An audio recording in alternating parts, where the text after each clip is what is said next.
and stretch your arms and legs. Just sitting in the same position for 2 hours is a bit much, so feel free.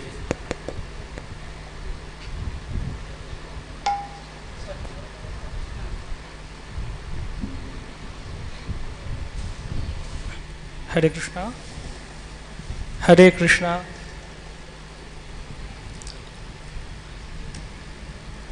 Jaya Radha Madhava Kunja Vihari Gopi Jana Vallabha Giri Baradhari. Jaya Radha Madhava Kunja Vihari Gopi Jana Vallabha Giri Baradhari. Jaya Radha Madhava Kunja Vihari Gopi Jana Vallabha Giri Baradhari.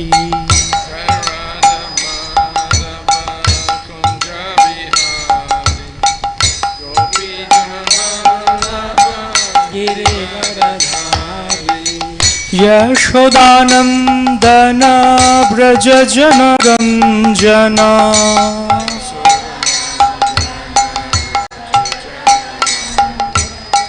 Yashodanandana Braja Jana Ranjana.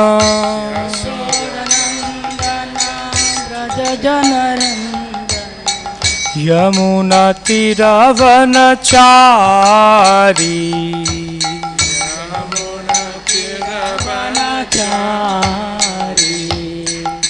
Yamuna Tiravanachari. Yamuna Tiravanachari. Jaya Radha Madhava Kunja Vihari Gopi Jana Vallabha Giri Baradhari.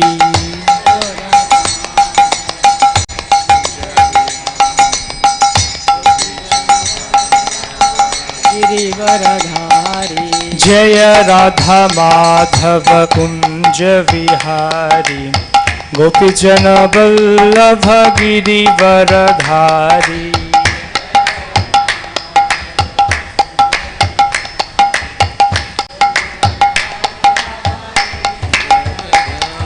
Yashodanandana Braja Jana Ranjana.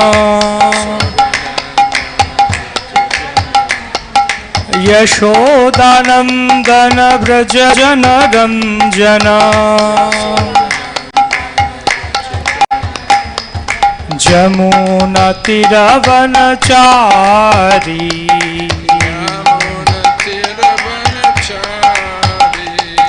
Jamuna Tiravanachari.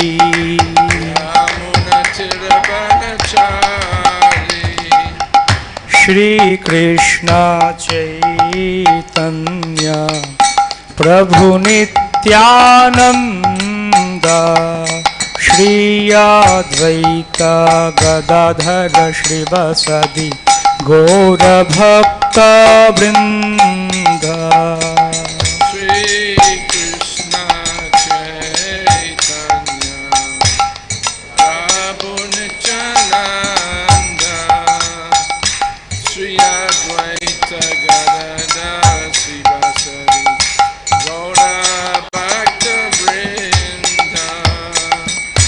Hare Krishna, Hare Krishna, Krishna Krishna, Hare Hare, Hare Ramo, Hare Ramo, Ramo Ramo, Hare Hare.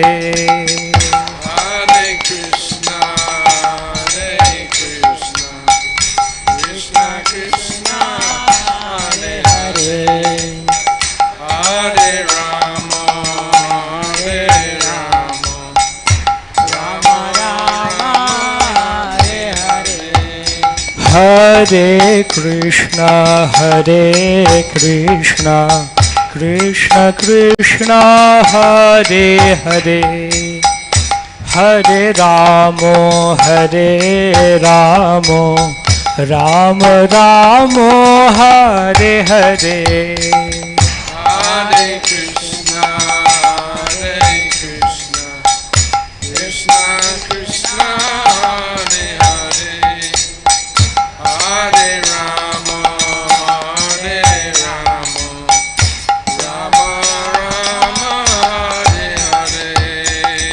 Hare Krishna, Krishna Krishna, Hare Hare, Hare Rama, Rama Rama, Hare Hare. Hare Krishna, Krishna Krishna, Hare Hare, Hare Ramo, Ramo Ramo, Hare Hare. Hare Krishna, Krishna Krishna, Hare Hare, Hare Rama, Rama Rama, Hare Hare. Hare Krishna, Krishna Krishna, Hare Hare, Hare Ramo, Ramo Ramo, Hare Hare. Hare Krishna, Krishna Krishna, Hare Hare,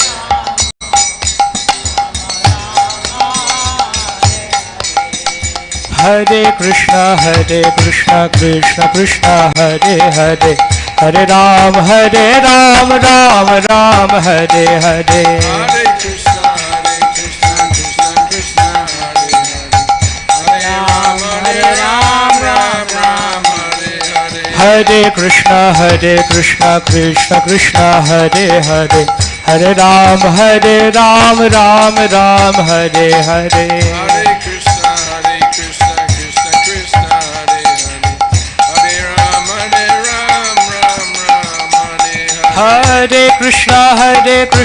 Krishna Krishna, Hare Hare, Hare Rama, Ram Ram, Hare Hare. Hare Krishna, Krishna Krishna, Hare Hare, Hare Ram, Ram Ram, Hare Hare. Hare Krishna, Hare Krishna, Krishna Krishna, Hare Hare, Hare Ram, Ram Ram, Hare Hare.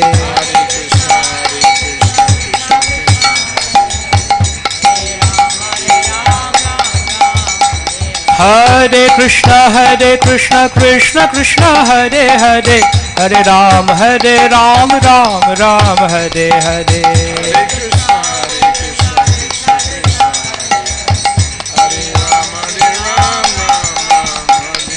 Jai Radha Madhav, Jai Radha Madhav, Jai Radha Madhav, Radhe.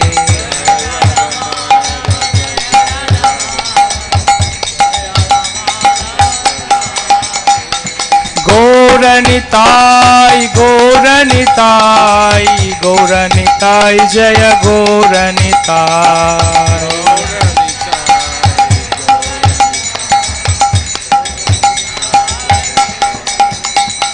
Jai Prabhupada, Jai Prabhupada, Jai Prabhupada, Jai Srila Prabhupada.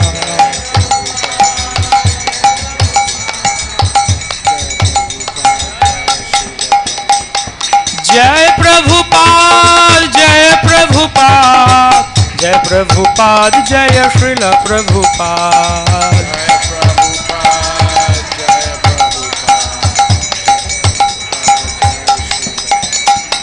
Jai Gurudev, Jai Gurudev, Jai Gurudev, Jaya Jai Gurudev.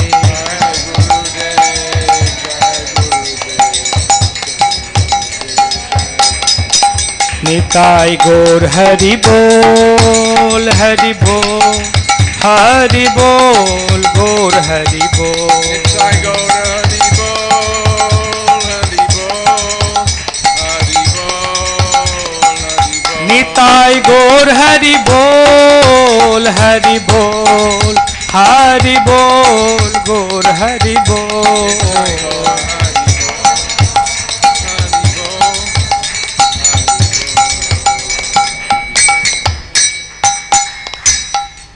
Jayam Vishnupad Paramamsa Prabhupada Kacharya Astitara Sadasri Sriman, His Divine Grace A.C. Bhaktivedanta Swami Srila Prabhupada Ki Jai, Ananta Kota Vaishnava Vrinda Ki Jai, Namacharya Haridas Thakur Ki Jai, Prem Seko Sri Krishna Chaitanya Prabhu Nityananda Sri Advaita Gadadhara Sivasadi Gaura Bhakta Vrinda Ki Jai, Sri Sri Radha Krishna Gopa Gopinath Shama Kunda Radha Kunda Giri Govardhan Ki Jai, Sri Vrindavan Dham Ki Jai, Sri Mathura Dham Ki Jai, Sri Navadvip Mayapur Dham Ki Jai, Ganga Mai Ki Jai, Jamuna Mai Ki Jai, Bhakti Devi Tulsi Maharani Ki Jai, Samaveta Bhaktavinda Ki Jai, Sri Harinam Sankirtan Ki Jai, Sri Mayapur Dham Ki Jai, Gaura Premanand. All glories to the assembled devotees. All glories to the assembled devotees. All glories to Sri Guru and Gauranga.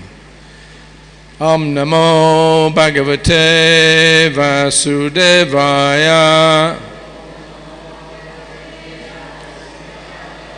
Om Namo Bhagavate Vasudevaya.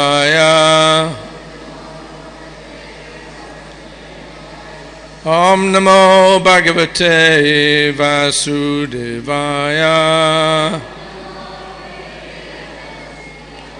Srila Prabhupada Ki. Gaura Premanandi. Hare Krishna. So, thank you very much for inviting me to be one of the speakers. I'm not sure exactly what I'm going to talk about right now.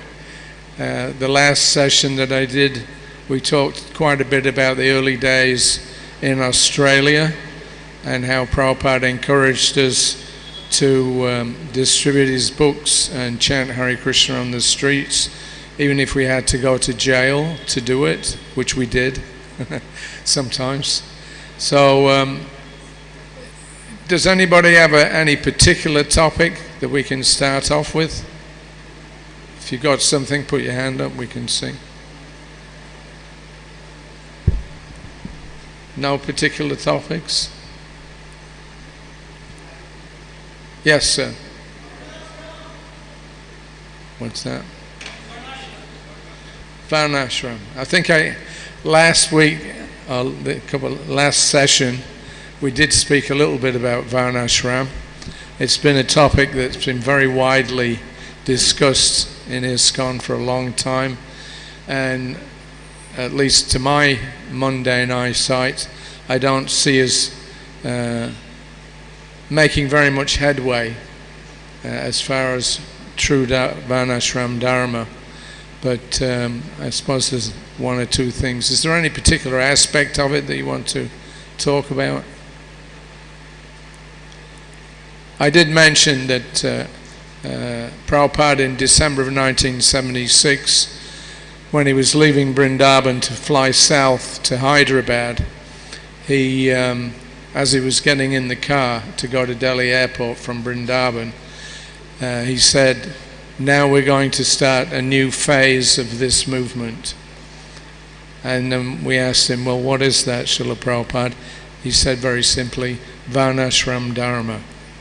So we went down to Hyderabad. Prabhupada stayed there about 12 days. All told, although Prabhupada had a clear plan in mind, unfortunately the leaders down there were not very adept at initiating that program, and as a result it kind of died out after a couple of weeks. Who was here on that talk a couple of days ago? Or you're all a new crowd? Was anybody here that heard me talking about this the other day? Nobody. All right, so that gives us a starting spot. There was 560 acres of land which had been ostensibly donated to ISKCON. It was actually put into a trust. The family that gave the land, the Badrukas, Hari Prasad Badruka, they had a kind of a joint legal arrangement, a trust. Prabhupada said it was all right as long as there was a majority in the trust of ISKCON devotees, then the family also could be members of the trust. So combinedly together, that was the hope that we would develop this land. So the plan that Prabhupada had for it was actually very simple. Sometimes I think that the devotees get too wound up in technicalities and kind of miss the real point. Simple living and high thinking. If you want to summarize in one sentence, then that would be it. That's what Prabhupada continually pushed. Simple living, high thinking.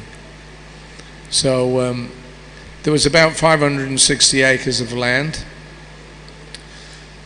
The land itself was not bad. It wasn't that fertile, but with some water and a little hard work, you could grow pretty well any crop that you required.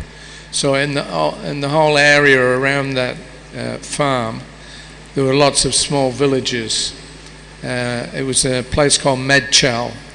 If anybody's from Hyderabad way, that's about an hour outside of Hyderabad. So in Medchal, Prabhupada had already given some money, loans, so that they could begin a program of growing crops. And when he arrived there, he was a bit dismayed to find that although he'd given about 60,000 rupees in loans to Mahamsa Swami, he was in charge there at that time, still there was no crops growing. Somehow or another, he found ways and means of spending that money without actually growing anything.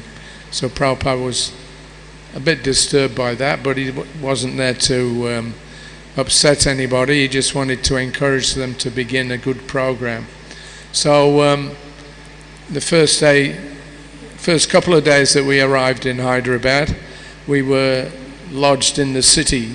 There was a temple in the middle of the city there that Prabhupada had opened on August 17 or August 18 of the same year, 1976. That was a very successful opening.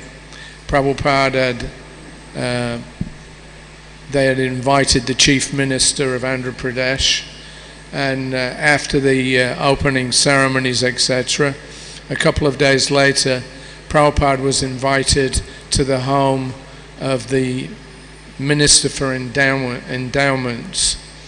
That he was, of course, in AP at that time, Andhra Pradesh, was fully under the control of the government because the Tirupati temple is there, and they were receiving crores and crores of rupees even in those days.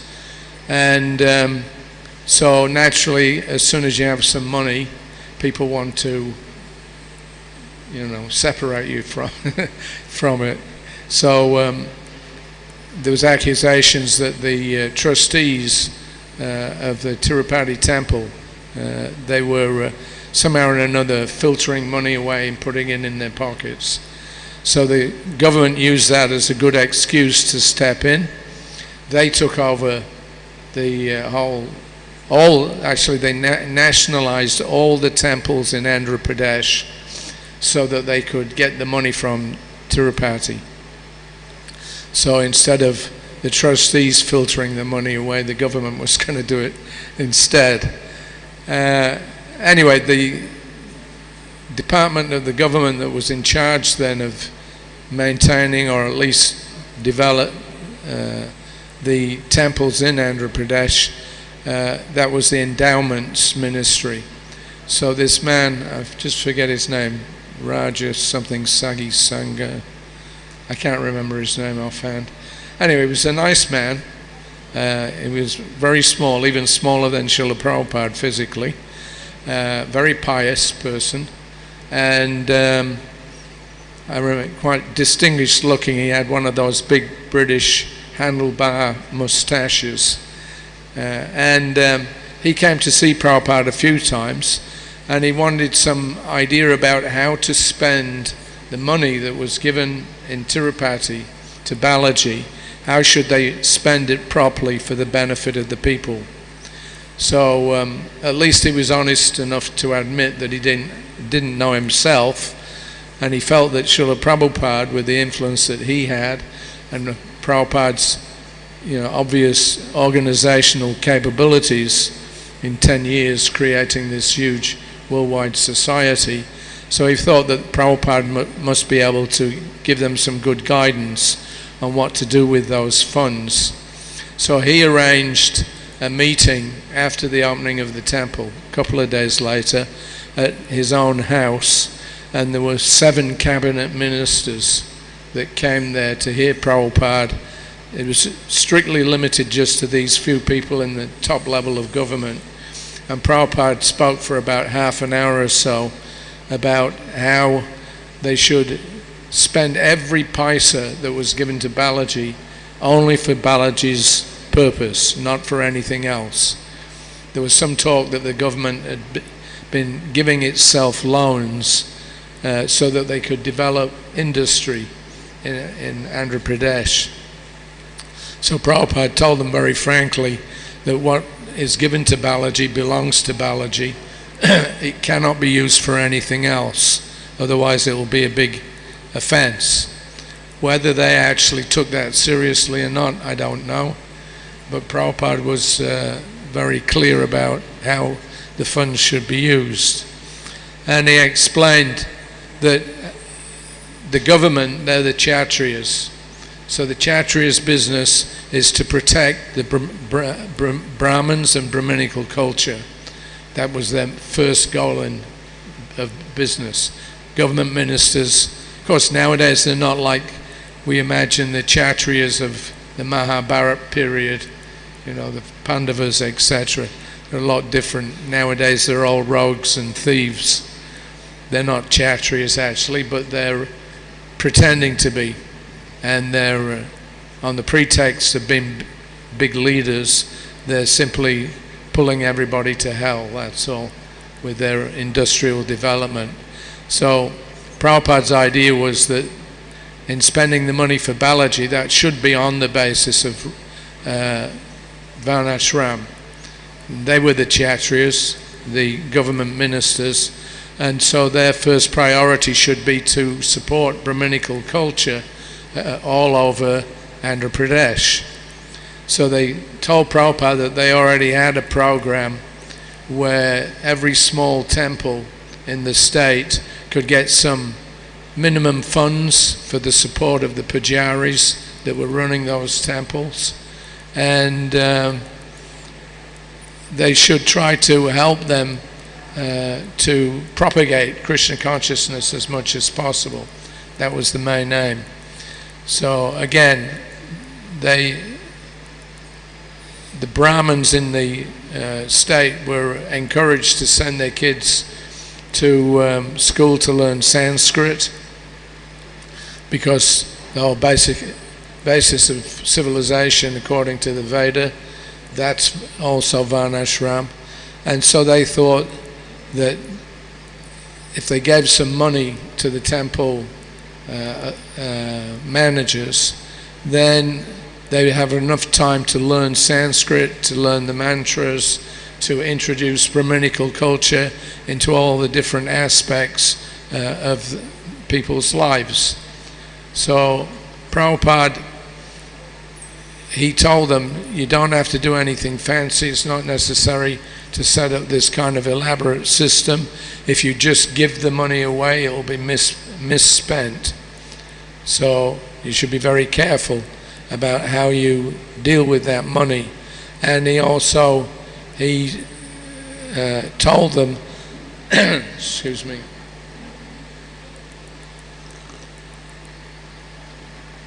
he told them that the basis now in this age is of course chanting the names of God, the Maha Mantra in particular.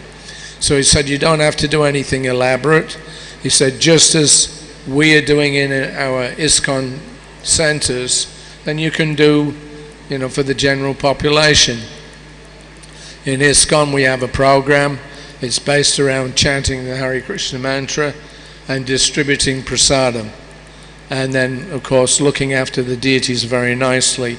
Prabhupada said, if you can just do those few things, that's sufficient. That will ensure that everything will flourish. Krishna will be pleased that we're doing the yajna, and he'll provide whatever you need. So, to get back to the 560 acres anyway, Prabhupada, when he arrived there, he spent a couple of days walking around the land, different areas. 550 acres is it's a little bit less than the size of what we've got for Mayapur. A couple of years ago, our esteemed Chief Minister, Mamata Banerjee, she paid a visit, the first one from a government official, to Mayapur, and they approved that we should be given 700 acres of land. Not given, but at least the titles could be combined for 700 acres. So this plot of land at Medchal, a bit smaller than what we've got here in Mayapur. Anyway, so Medchal, it was open land. The surrounding areas were all farmers. And Prabhupada, as soon as he arrived there at the farm, then he told Mahamsa, and also Hansadutta Swami and Tejas Prabhu were there, so he made them jointly in charge. Mahamsa at that point had been working alone. He had raised the funds for the city temple, and it was he who also had met the Badrukas and over time begun to develop the idea of this farming community at Medchal. So when Prabhupada arrived there, he took a good look around. Every day he was going to different areas of the land and giving some idea about what should be grown there, where they should put the irrigation lines, etc. And the first business that he inaugurated was having a small pandal every evening. So in the daytime, Prabhupada told the devotees they should go out to the local villages, they should advertise that there's a pandal every evening at the Hare Krishna farm. At that time it was called New Naimisharanya. It may still have the same name.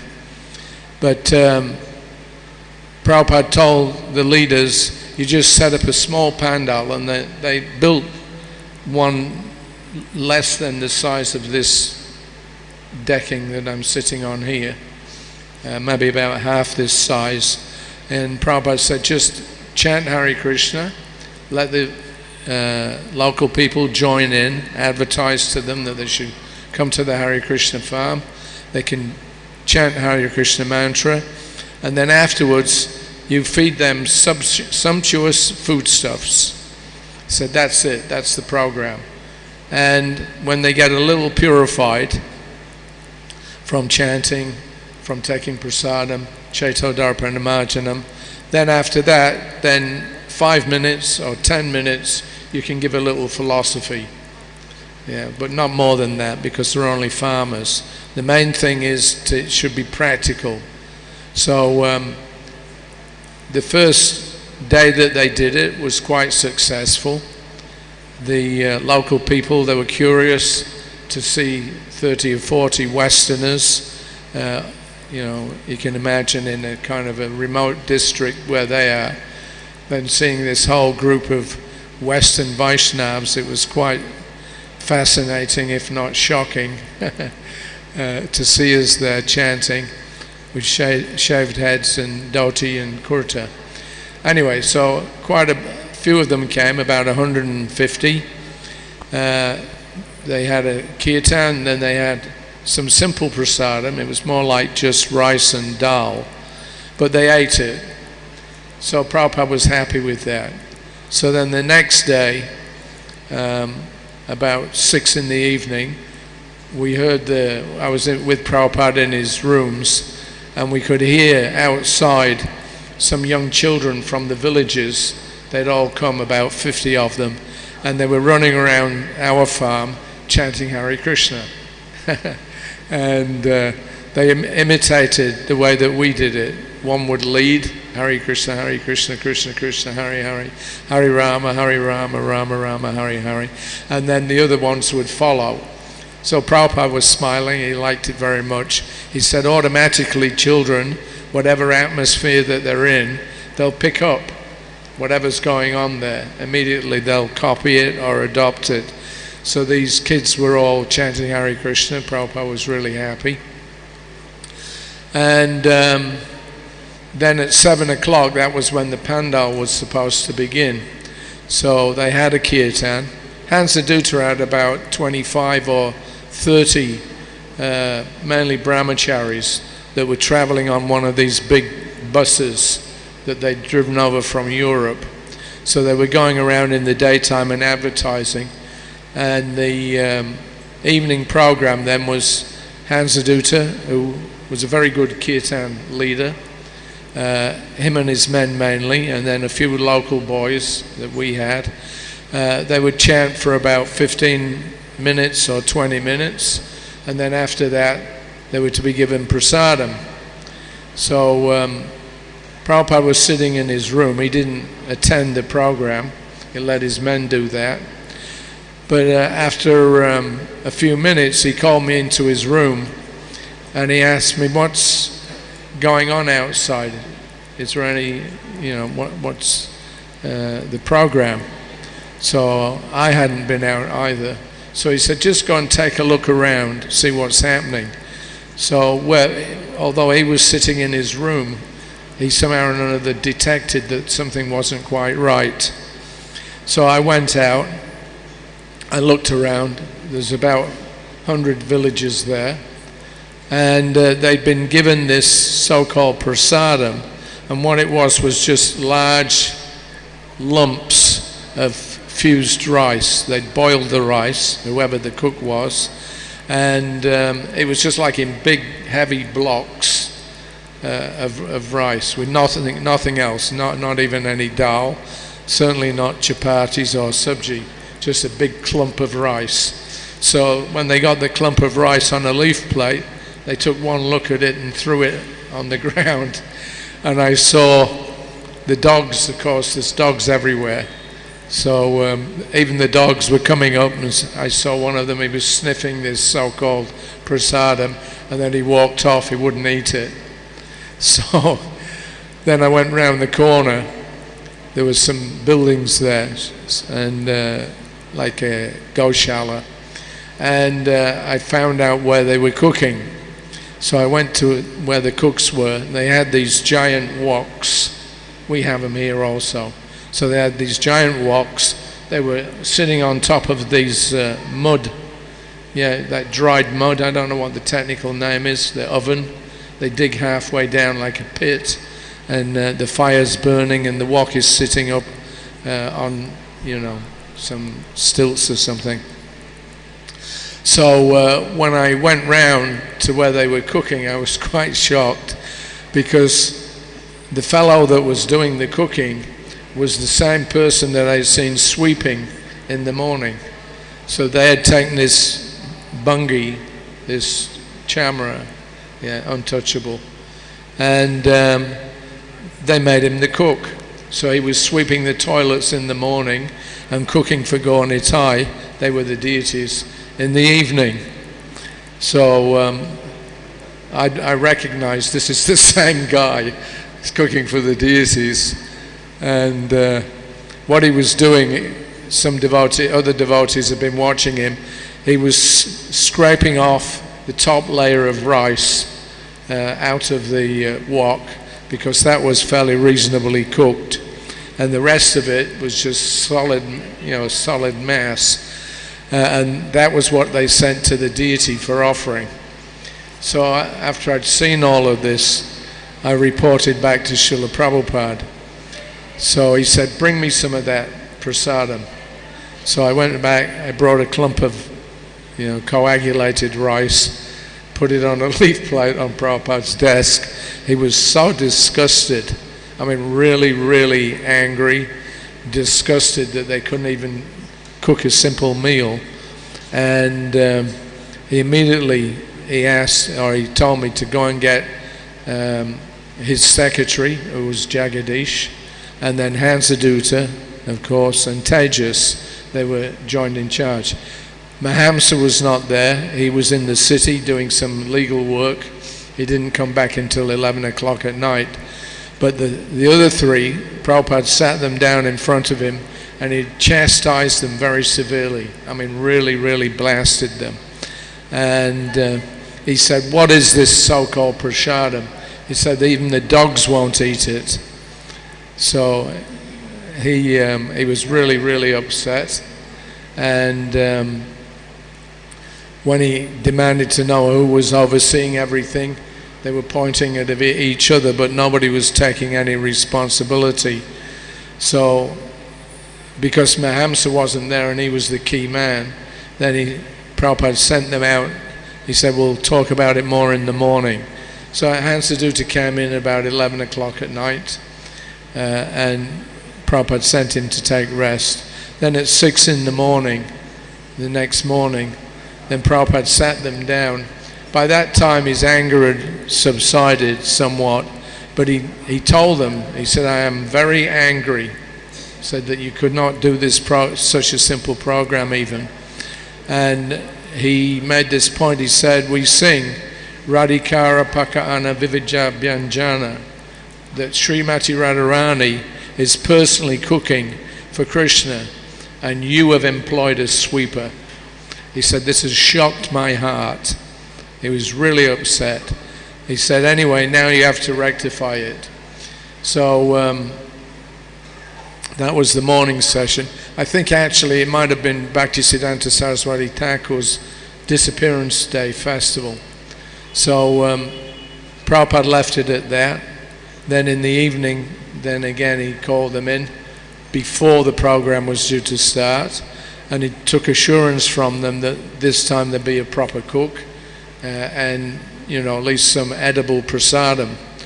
So they managed to pull it off. I mean, it wasn't very nice, but it was something.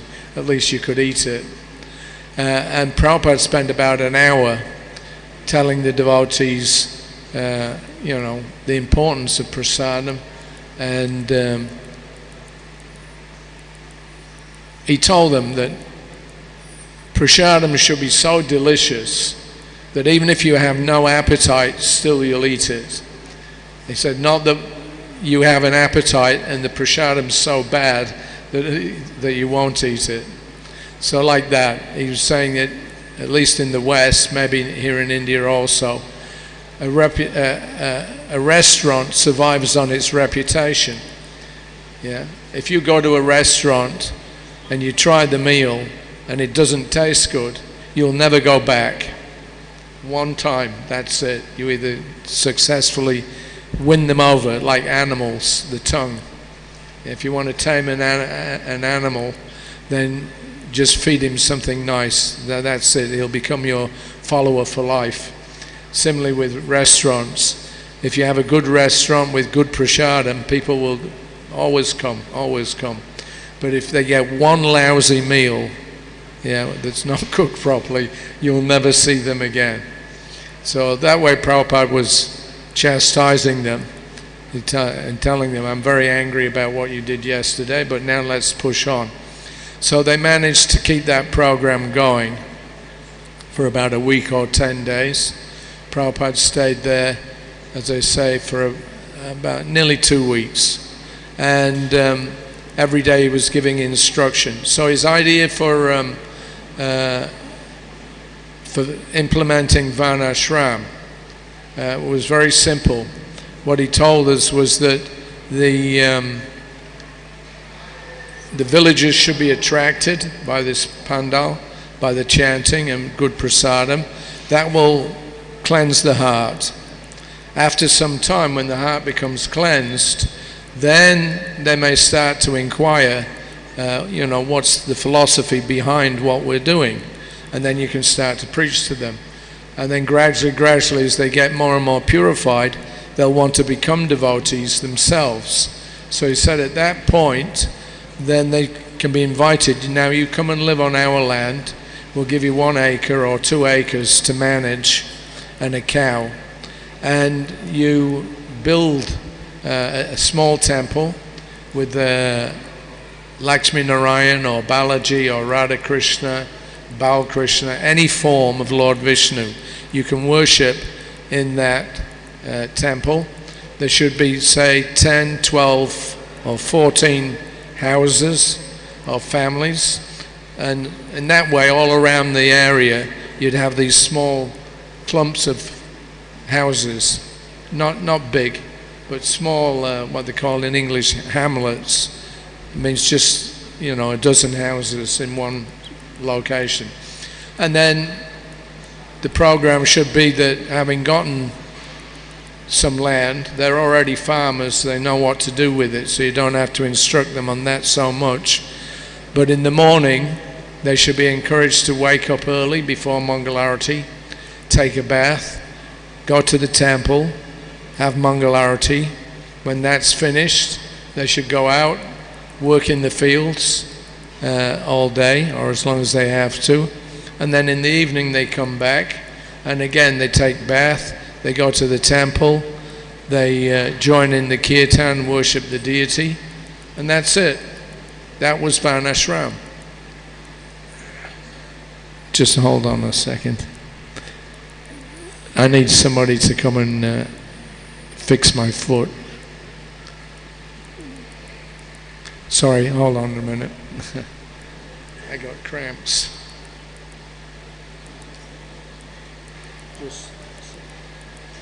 Just press it underneath and hold it. Sorry about that. Body's getting old. Anyway, so that was Prabhupada's Varnashram idea. Very, very simple, not complex whatsoever. I know that in the early days when we had a Gurukul in Vrindavan, they were trying to implement or teach Varnashram in the school. And they were using astrological charts to see what the qualities of work should be for each boy. The problem was that none of the boys wanted to be Sudras. Everybody wanted to be a Brahmin. So they could never implement it because there was too much feuding and envy going on between the boys. And they just couldn't get it up and running. So I think that's my own opinion of it, was that it's artificial to try to do it like that. You should just see where a person's located and what kind of activity they're already engaged in, and then you help them or show them how to dovetail that in relationship with Krishna. That's all. Whatever you're doing, just do it, but now do it for Krishna rather than for yourself. Live simply. Develop with your spare time an understanding of Bhagavad Gita, Srimad Bhagavatam, and then that's success. When a person becomes purified, they become eligible to go back home, back to Godhead. That's our whole point.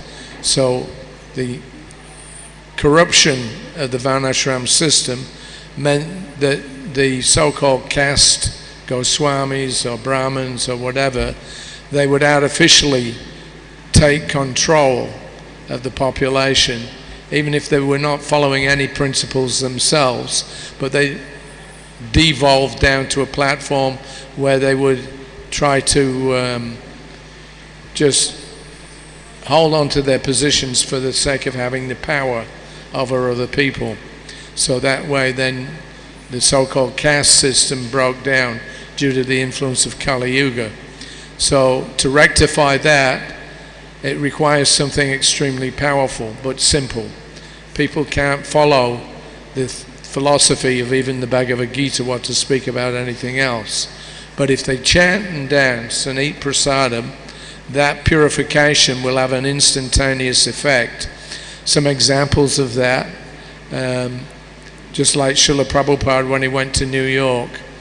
So after some months living on his own from one place to another, finally Mukunda Maharaj found this storefront, 26 2nd Avenue, and Prabhupada started preaching from there.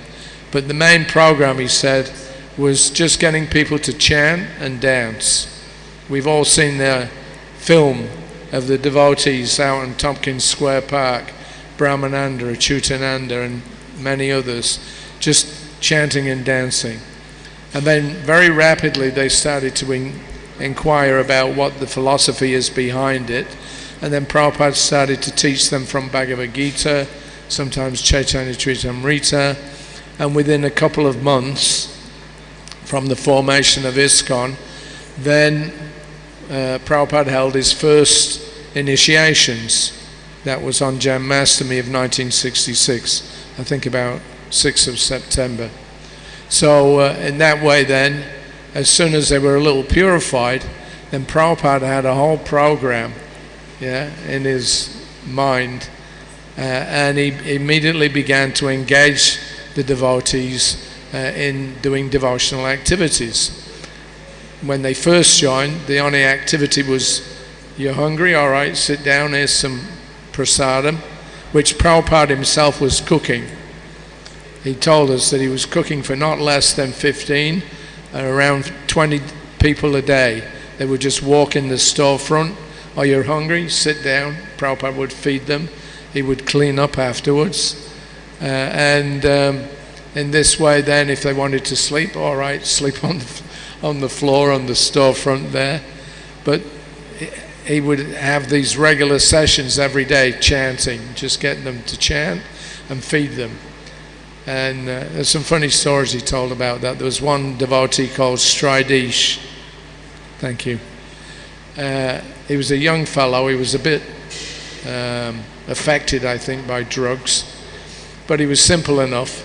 And Prabhupada would cook. And Kirtanananda, he taught him how to make chapatis. So after the visitors had started eating, Prabhupada would go around and ask them, you want another chapati? One more chapati? So this boy Stridish, Prabhupada said, he was a nice boy, but a little crazy. So he would go, Stridish, can I give you? And Stridish would say, yes, 4. So Prabhupada would give him 4 chapatis. Then when he finished them, he'd come back again, Stridish, can I give you? Yes, 4. So he said, like this, 4, 4, 4. He was eating 22 chapatis in one sitting. So this is how Prabhupada, made his first disciples. We were hopeless at practically everything, but we could eat. And that's how you, as I was saying at the beginning, that's how you tame an animal. You feed it nicely, it becomes your friend for life. So they were eating, and then gradually, because many of them, like Hayagriva, he was a university professor, so they weren't stupid. They had some education, but it was misdirected. So they were all, as Prabhupada said, Krishna's given you Westerners good brains, but you spoiled it by taking so many drugs. So that was the situation, how to change these people into Vaishnavas. That's the program. Varnashram is nothing more than simply transforming somebody, who's bewildered into somebody who's fully knowledgeable about the goal of life and how to attain it, purified. So Prabhupada, in 1976, he went to New Vrindavan. That was the last trip that he made there. We were picked up at the airport by the devotees, 30 or 40 devotees. They were all wearing farm boots and, farm working clothes. But we arrived at Pittsburgh airport, and then we were driven for, I think, about an hour and a half to New Vrindavan. So as we were driving along, Kirtanananda pulled out a bag full of prasadam, Mahaprasadam, from Radha Vrindavan Chandra. And normally when Prabhupada was given large, bags of prasadam, he would take a little himself and then, pass it around. This time what he did was he asked me to open up the parcel, and there were different kinds of prasadam. Prabhupada was sitting in the back seat, I was sitting with him, and then he was pointing to the prasadam that he wanted to take, and I'd take that and put it on his plate. So Prabhupada enjoyed the New Vrindavan Prasadam. Kirtananda was there. And then Prabhupada he gave a nice analogy. He said, just like in the morning time you see all the motor cars racing down the highways, taking people to work. So he said that what's the difference between these people on 4 wheels and a dog on 4 legs? So the dog has 4 legs, these people have 4 wheels, but the business is the same. So he said, therefore he said from the very beginning, I never said any philosophy. I never said you have to do this, you have to do that. I simply, all right, feed them prasadam, that's all. Give them some nice prasadam to eat, let them dance, let them chant, and they'll not become devotees. They must become devotees. So Prabhupada knew what he was doing, and he repeated that formula wherever he went. Feed them, purify them, let them chant, and then really, really radically, very quickly, these people changed their whole lives. You see when Prabhupada flew, I think on the 1st of January 1967, from New York to San Francisco. So there's that crowd that were already waiting for him. Mukunda had gone around and told his friends about this Swami that he'd met, that he'd become initiated by him, and now he's coming to San Francisco. So let's go to the airport and pick him up. So Allen Ginsberg was there. He was a famous poet, and a lot of hippies were there. Mukunda had, I think, a beard at that time. He had a gown that looked like Merlin the magician. So in this way, as soon as these young boys and girls saw Srila Prabhupada, they knew instantaneously there's something different, vastly different between him and an ordinary person. They just fell in love with him.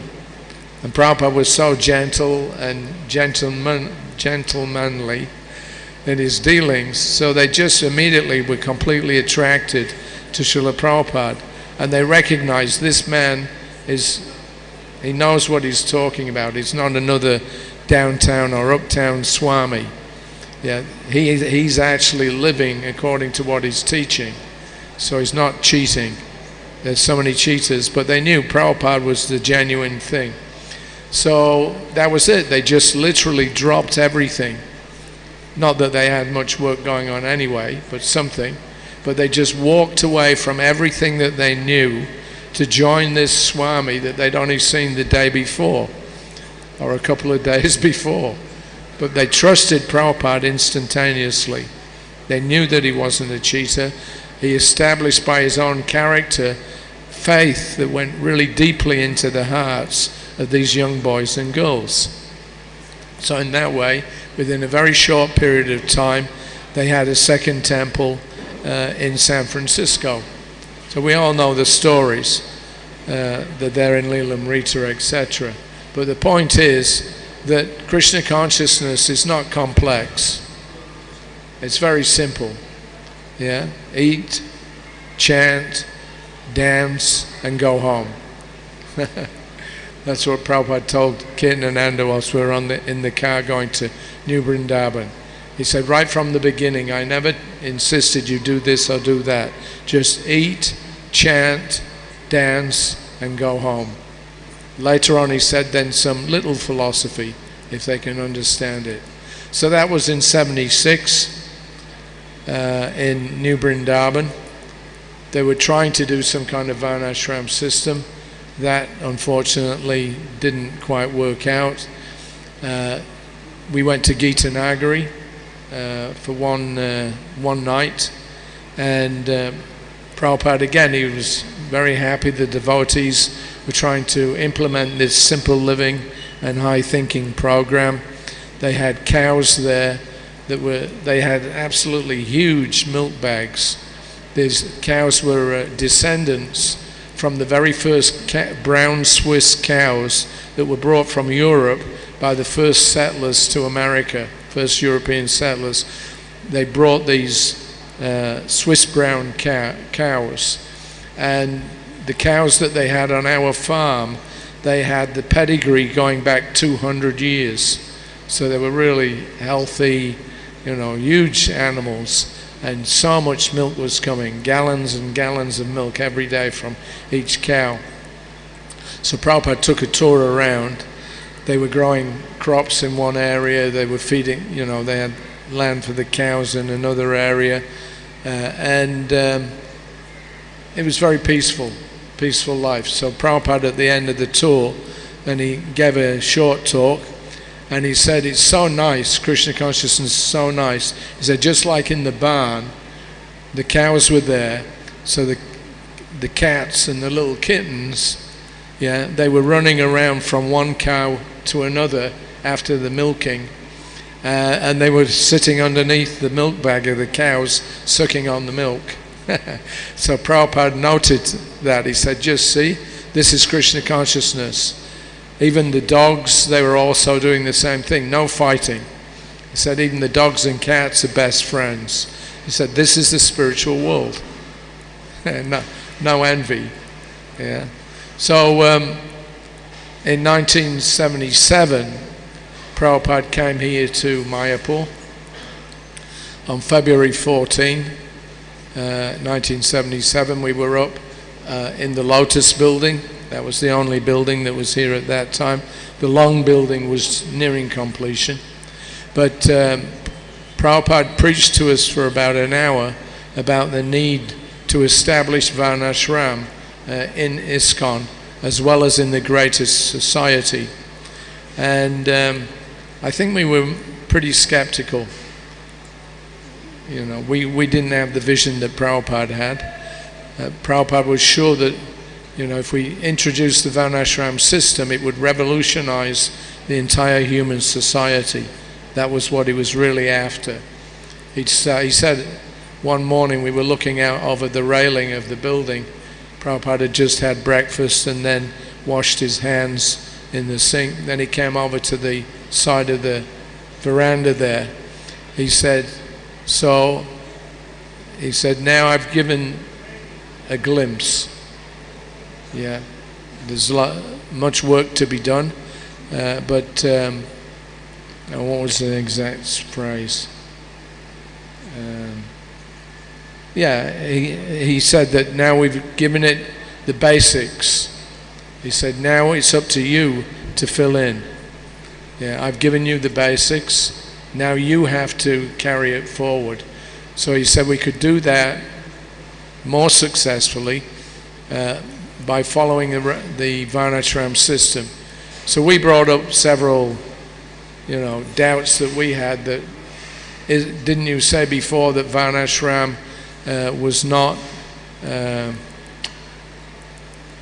It was external to real devotional service. So Prabhupada said that's all right, but he said, we asked him, isn't that what we're already doing in ISKCON? We're all supposed to be trained up as Vaishnavas, which means beyond even Brahminical culture. But Prabhupada said, but who is following? He said, they're not even chanting their rounds. So he said, this is for ISKCON as well as for the people in general. And without it, he said, the whole world is going to finish. It's a story about Lord Ramachandra when he came back from exile. And then he was met outside the city gates by Bharat and all the ministers and councillors, etc. But he was invited to come into Ayodhya, but he refused to enter the city until he was guaranteed that every single person was following Varnashram. He said, if there's even one person who's not following, I will not come back. So that was Ayodhya, and of course at the end of Lord Ram's Leela, he went back to Godhead. All the citizens of Ayodhya, they were so broken-hearted in being separated from Lord Ram that they refused to, stay if he was leaving. So the entire city of Ayodhya, following Lord Ram, they all went back to Godhead together. So that's the ideal culture. That's Prabhupada's idea also. Whatever's possible, of course, in Kali Yuga. We can't do what was going on in Treta Yuga. But in Kali Yuga, we have a simple platform, eat, dance, chant, and go back home, back to Godhead. That was Prabhupada's Varnashram culture. So it's 1:05. What time are we going till? 1:30. 1:30. 1:30. So does anybody have any questions at this point, or comments that they can add? Questions? The gentleman that put his hand up about Varnashram, is he there?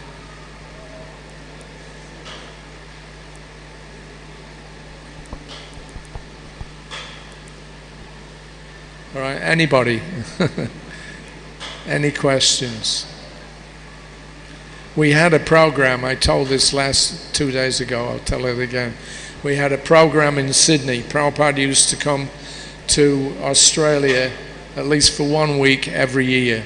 From 1971 through to 1976, Prabhupada came at least 1 week to Sydney and Melbourne. So we had set up a program in the Sydney Town Hall.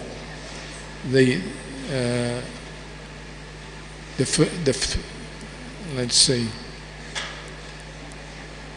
The first time I saw Prabhupada was at the beginning of 1972, and he came to Sydney for three or 4 days.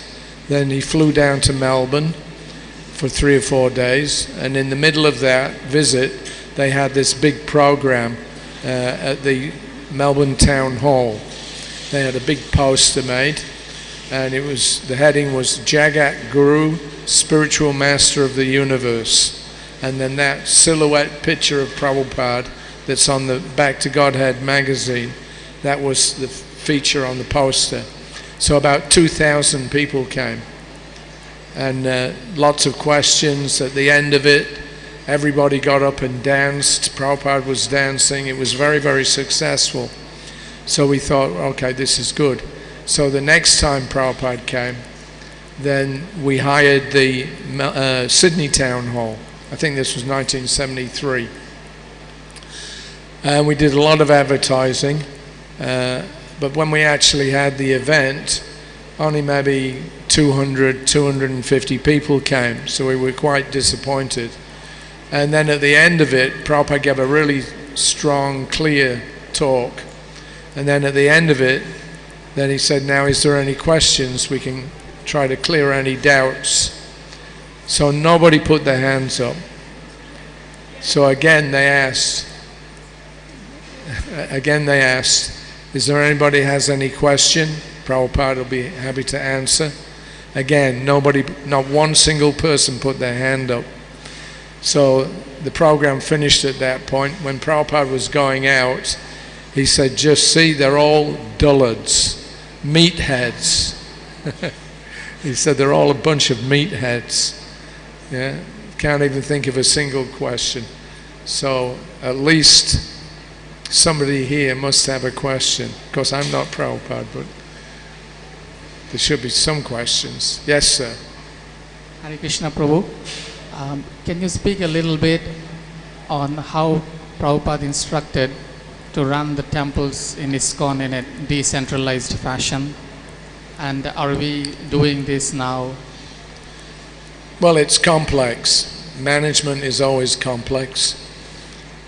Some people are advocates for, centralization. Some people are advocates for what you said, decentralization. But it varied from place to place. Essentially, some decentralization is more desirable. But then how do you keep everything connected? The tendency in Kali Yuga is that people immediately, they break away, things disintegrate very rapidly, and just like our own history in the Gaudiya Vaishnava Sampradaya, because there was no central point, no government, if you like, of the Gaudiya Math. As soon as Bhaktisiddhanta Saraswati Thakur left the planet, everything shattered. Now you've got lots of little mutts, but the united preaching force that Bhaktisiddhanta Saraswati Thakur had built up over 15 years, it disintegrated literally within a few months. Everybody started fighting. He should be the next Acharya. No, this one should be the next Acharya. So in this way, everything fell apart. So Prabhupada was very anxious to see that not happen to ISKCON. So he therefore made this structure.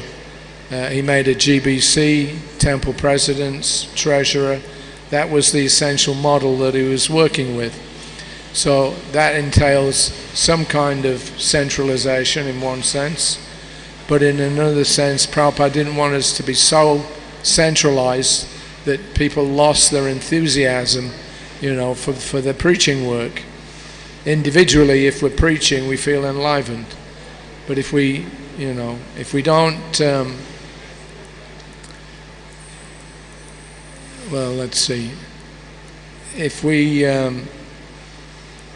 we have to keep the management in such a way that we don't dampen the enthusiasm of the devotees, and at the same time we don't destroy the,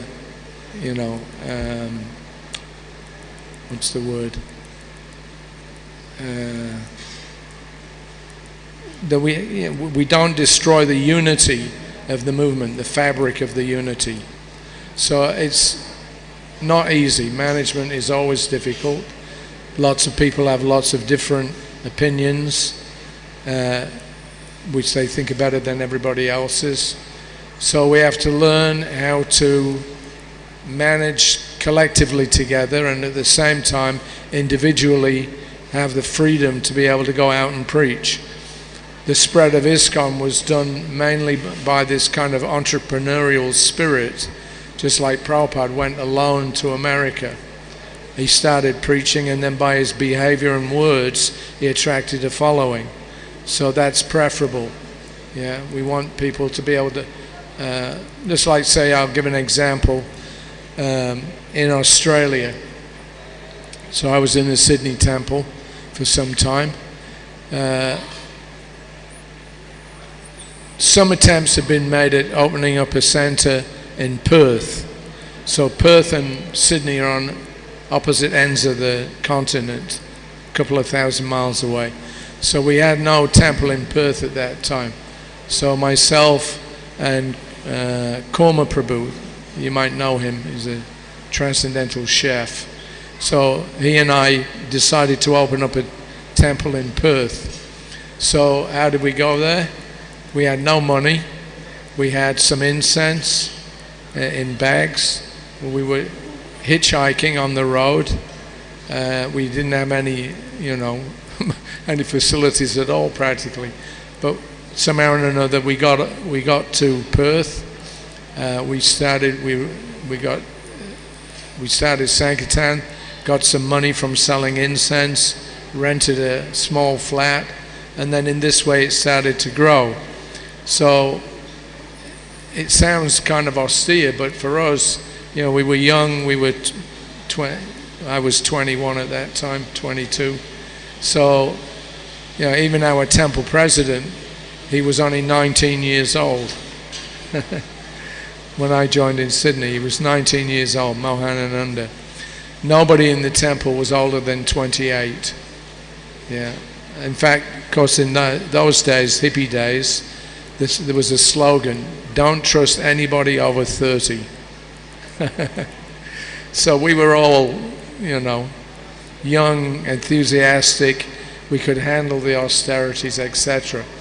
But you can't stay in that, you can't remain in that kind of haphazard entrepreneurial stage of development. After the entrepreneurs, have moved on, then you need some management to solidify and steady out the management and the structure.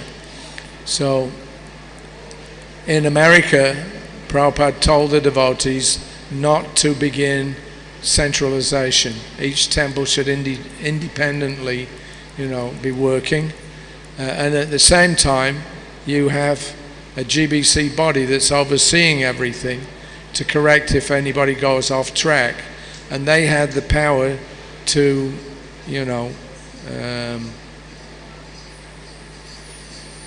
remove a person, if they were misbehaving or not competent. They had the power to remove a person, and that happened many times when Prabhupada was on the planet. But you can see that by 1970, that was when Prabhupada established the GBC body. And there was a reason for that. The reason was that he didn't want to end up with another debacle that the Gaudiya Math had fallen into. He wanted unity, and the way to do that is to create structure. So we can't say that centralization or decentralization is either good or bad. It's not black and white like that. It depends on the situation. When Prabhupada started to preach here in India, he set up a trust, an ISKCON trust, which is registered in Bombay with the charity commissioner there. And all the ISKCON temples in India are under the auspices, if you like, of that trust. So you can say it's all centralized. But that's the way that Prabhupada set it up. So if anybody says that Prabhupada never wanted centralization, I'm sorry, but you're wrong. There were circumstances when centralization was desirable and was, actually built into the structure of the management of ISKCON, at least here in India. If you go to other places, they may have to do something a little different. It depends on the local conditions, the social conditions, the legal requirements. Just like in England also, they had to set up a charity, and all the temples in England, they have to report their financial structures. They have to report their finances to the Charities Commission every year. Similarly in India, although like here we have Mayapur, then we've got Calcutta and many other temples. We're all running independently in one sense, but in another sense, every temple in India, every ISKCON entity has to report their incoming and outgoings to the Bombay Charities Commission. It's a legal requirement. So one is centralization, the other is decentralization. And it takes a little intelligence to figure out how to do it in such a way that you maintain the enthusiasm of the devotees and at the same time don't jeopardize everything that we've worked for by, breaking up the structure. So I know there's a lot more to it than that, but that's in a nutshell what I can think of anyway. Is that all right? Yes, sir. Hare Krishna Prabhu, thank you very much for the wonderful class. I have one question. You told that Prabhupada has told that time that I just gave just the philosophy, like the process is like come, eat, chant. I'm sorry, I can't hear what you're saying. Just Prabhupada said that that eat, come, eat, chant, dance and go home. Yes. So, but we see that whenever we heard Prabhupada lecture is like from 1965, 66 this was recorded, and Prabhupada give very bold philosophy, like yes. Bhagavad Gita and Srimad Bhagavatam, Chaitanya Charitamrita, very strong philosophy Prabhupada give, not much leelas. So how to match with this two statement, like what Prabhupada said and strong philosophy? As I say, it depends on the receptivity of your audience. Not everybody was just, a drugged out hippie. There was some actual men with intelligence that were helping him. But at the same time, Prabhupada said this, there was a program that we did in Sanand in Gujarat, near Ahmedabad. And Prabhupada, on the first evening after he'd given a lecture, and there was about 4,000 or 5,000 people that came for the lecture. So when Prabhupada finished his talk, then when we drove back to where we were staying, the program was held in like a big field, and it was fenced off all around. So when we came to the gateway to make our exit, Prabhupada stopped the car, and then he asked Yasamadinandan Prabhu, who was in charge at that time, what are you giving them for prasadam? So you know these little sugar balls, little tiny sugar balls, that was it, prasadam. So Prabhupada wasn't very happy about that. So he said, anyway, it's better than nothing. So the next morning on the morning walk, then Prabhupada brought up this issue about, suitable prasadam. He said, they're all villages. He said, what will they understand? Simply dry philosophy, who will understand? So it's Prabhupada who's giving the lectures. That's the dry philosophy that he was talking about. But he said there must be sumptuous prasadam. That will actually transform the people. Prabhupada knew 90% of what he was talking about, or 95% of what he was talking about, they had no idea. What will they understand? Simple villages. And so he wasn't relying on just talking. He wanted something substantial. So if you talk, it comes in this ear and it goes out that ear. That's all. Your brain is just cloudy. But if you eat, it goes in. It's like inoculation. Now they're having a big argument about whether people should be inoculated or not because of the virus. So this is our inoculation, prasadam. The virus has been set, Krishna consciousness. Yes. Hare Krishna. Prabhuji, thank you very much. So as you are discussing about simple living and high thinking, Prabhupada's philosophy in one line. So ISKCON worldwide, devotees are staying in cities and have different lifestyles, that is there. But at least if we look at Mayapur, Srila Mayapur, we are more than a few thousand devotees are living here, and you are observing us how we are living. So can you give us some practical tips that in Mayapur, how can we make individually our life simple? How to do it? It's not from management's perspective, like individual devotees, like I myself, how can I make my own life a little bit more simple, being in Mayapur Dham? Well, how am I supposed to know that? I don't even know who you are. So idea is that in general, when you are observing devotees here, how the lifestyle is there in Mayapur. That's the point. We're a community. So the more that we intermingle, the more joint activities that we participate in, then we gradually get to know each other. That gives strength. What's the first item that Rupa Goswami says is required to become a devotee? What is the first step towards along the path of devotional service, according to Rupa Goswami? To control the urge of speech. To control the urge of speech. To what? Control the urge of speech, Vacha Vegam. No, Sadhu Sangha. Ado Shraddhas Tata Sadhu Sangha. It's Sadhu Sangha. If there's a little faith in a person's heart, that faith can grow in the association of devotees.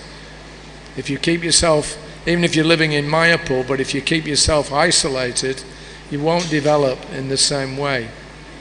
We're not here, as Prabhupada said, this is not a free hotel. You have to work. And what work are you going to perform? It'll be that work which attracts people to come and want to live in Mayapur for the rest of their days. Prabhupada wanted a city of 50,000 people to come up from the rice paddies of West Bengal. So you say we've got 4,000 or 5,000 at the moment. But eventually, and this is my own feeling, nothing else, Mayapur will extend way beyond the boundaries of Bamanpukur and all these other villages. It's going to be a huge city, because otherwise there's no way that you can have 50,000 people. and a giant temple which is going to attract millions of people from all over the world to discuss that philosophy. Yeah. So you have to participate. Sadhu Sangha, that's the very first thing. You have to live with devotees, even if you don't fully understand everything or you're not so enthusiastic, but if there's other devotees around you, that will give you strength. Yeah. Sometimes we fall in Maya. If you want to get out of Maya, the first thing is to associate with devotees who are spiritually fit. Yeah, this is the parampara system. So. Also, along with that, for simple living. I can't give you the details of what you should do. What's your name? Padma Mukha Nimai Das. Padmanabha? Padma Mukha Nimai Das. Padma Mohan. Padma Mukha. Anyway, whatever. Padma. Okay, thank you very much. So I'm not going to come to your house and tell you how to live. Thank you very much. I'm not going to come. When I was temple commander in Vrindavan in 1975, this was just a few months after the temple had opened. The temple opened at the end of April, which was Ram Navami, and then I moved from Australia to go and live in the Vrindavan temple at the beginning of August. So just a couple of months after it was opened.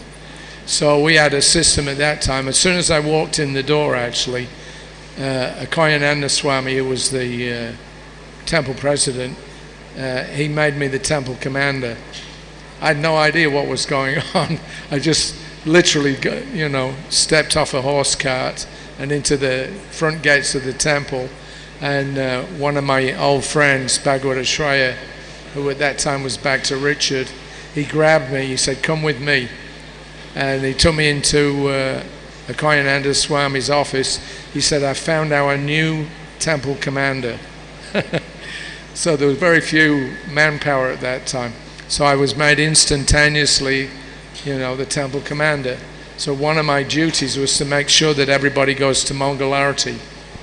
So I used to, the guest house there in Vrindavan, on the ground floor, there's a restaurant, yeah? And then above that, there's like a double floor. There's an inner circle and an outer circle. So the outer circle of rooms, that was the guest house. And the inner circle, that was where the brahmacharis were staying. So to make sure that everybody got up for Mangalarti every day, I had a gong. And at 3:30 every morning, I'd go around the inner circle and the outer circle. I didn't care whether they were, brahmacharis or whether they were, rich life members staying in the guest house. I gave them the gong. So I'm going around bang, bang, bang, bang, bang, bang, at least half an hour every morning. So Prabhupada came at Janmashtami time, and one of my old friends was Upendra. He was one of the first devotees to open up the preaching in Australia. So he had also been Prabhupada's personal servant. So Prabhupada called him in one morning. He said, "What is that racket?" So he said, "Well, that's Hari Sauri, Srila Prabhupada. He's just waking everybody up for Mangalarti." Prabhupada shook his head. He said, "They have to be herded like cows." So, what was the question again?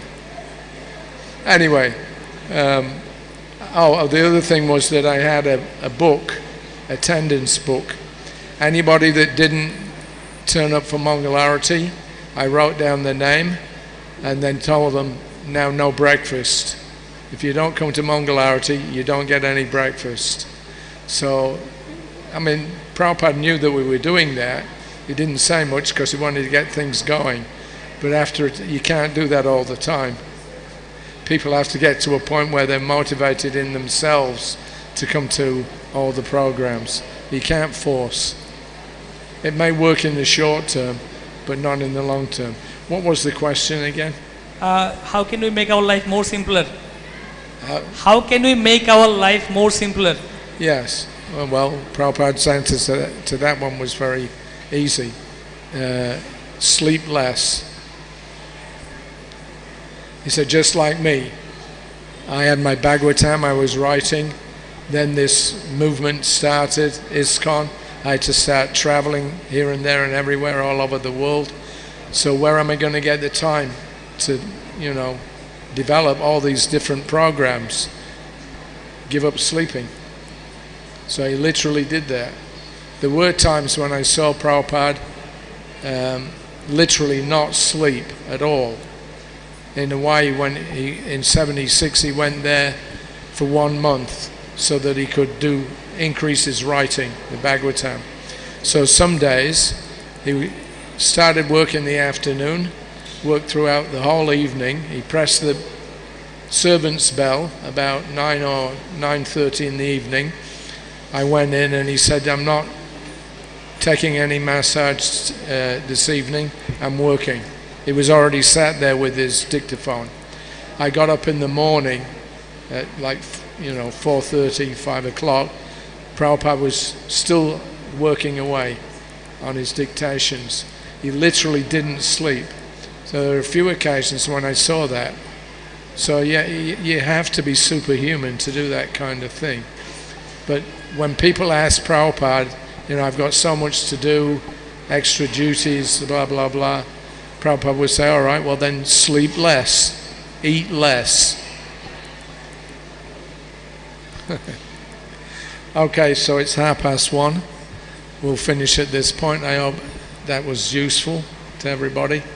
Some of my own speculations in there.